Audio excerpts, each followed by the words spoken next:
ये सवाल जो बोलता है x is equal to a plus B omega plus C omega square, ठीक है। और आपके सामने रखा है y बराबर a omega square plus B omega plus C, और z इज इक्वल टू कितना, b omega square plus C omega plus B. Then find the value of log 25 power mod of a square plus B square plus C square बटे mod of x plus mod of y plus mod of z। Sir ये सवाल IIT JEE 2016 में आया था। बहुत भयंकर सवाल है, लेकिन लॉजिक से सॉल्व करेंगे तो बहुत आसानी से होगा। कॉम्प्लेक्स नंबर में भाई जी आप लोग पढ़े होंगे, एक बहुत इजी तरीकों से पढ़ाऊंगा, ज्यादा हाई लेवल का कॉन्सेप्ट में नहीं ले जाऊंगा। आप जानते हो भैया कि mode of Z, Z into conjugate of Z, ये क्या पढ़ाया गया है, मोड ऑफ जेड का स्क्वायर होता है भाई जी, बोल दो हाँ। ये क्या कॉन्सेप्ट मैंने पढ़ाया है, बोल दो बिल्कुल। तो अब एक बात बताओ भाई जी मुझे, अगर मैं A square plus B square plus C square ले चलूं, सिमेट्री, एक सिमेट्री का कॉन्सेप्ट मैं ले चलता हूं। सिमेट्री देखो तुम्हारे, मैं इस क्वेश्चन को तुम्हारे डेली लाइफ से जोड़कर बना रहा हूं। डेली लाइफ का मतलब कि देखो आप एक लड़की हो, लड़की के नाते मैं आपके लाइफ से जोड़कर इस सवाल को बना रहा हूं। कोई जरूरत नहीं है फार्मूला लगाने का भाई जी। सिमेट्री में अगर मैं ले चलूं भाई जी, अगर मैं सिमेट्री में ले चलूं, तुम जानते हो मोड ऑफ एक्स का मतलब होता है root A square plus B square plus C square, और omega plus omega square plus one plus omega square क्या होता है भैया, 0 होता है, 0 होता है। तो मैं रख दूं यहां से log बेस 25 पावर 5 ना जी भैया, मैं A square plus B square plus C square को जस का तत्व भर दूं भाई जी। अब मुझे बात बताओ भैया, इस x में a b c आ रहा है, बोल दो हाँ। इस y में a b c आ रहा है, बोल दो। इस z में a b c आ रहा है, समझ में आया? ये बहुत तगड़ा सवाल था, बोलो। देखो भैया, तो यहाँ पर a होगा, ठीक है।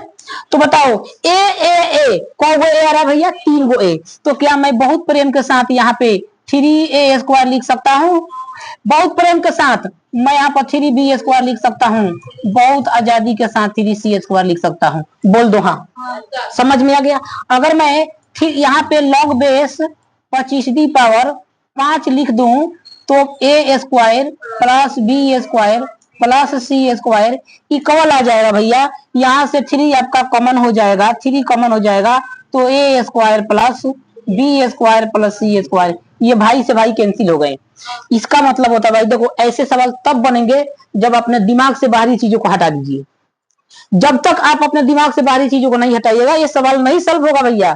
तो बता दो मुझे, ये कितना आ गया भैया, log 25 के पावर पर कितना आ गया, 5, और ये 1/3 है। कौन बच्चा नहीं जानता है ये 1/3 तो हो जाएगा भैया, लेकिन ये log 5 पे पावर 2 और पावर 5, बोल दो हाँ। मैं जानता हूं कि log ad पावर x, ये x वाला फॉर्मूला होता है। तो log 5p पावर 5 क्या होगा, 1 होगा भैया। तो इसका मतलब कि 2 बच गया ऊपर, या नीचे बच गया 3, और 2/3 इस घटिया सवाल का आंसर था। बहुत तगड़ा सवाल था। अगर हम लोग फार्मूला से सॉल्व करने चले जाते तो कम से कम 4 पेज लगेंगे। अब सोचो कि इस क्वेश्चन में कोई फार्मूला नहीं लगाया गया, हम सोचे कि सिमेट्री से बना दे। सिमेट्री का मतलब एक जैसे। अब देखो क्या होता है, एक जैसे होने का मतलब तुम बड़े बड़े सवाल को सॉल्व क्यों नहीं कर पाते हो, जो IIT का तगड़ा क्वेश्चन होता है सॉल्व क्यों नहीं कर पाते हो? तुम्हारे दिमाग में बहुत से भारी वातावरण है, और नहीं कहा जाता है जो दिमाग से शुद्ध हो, ठीक है, वो बहुत डीप सोच सकता है। जो दिमाग से, बताओ यहाँ थोड़ा इसको हम लोग गीता से जोड़ के चले।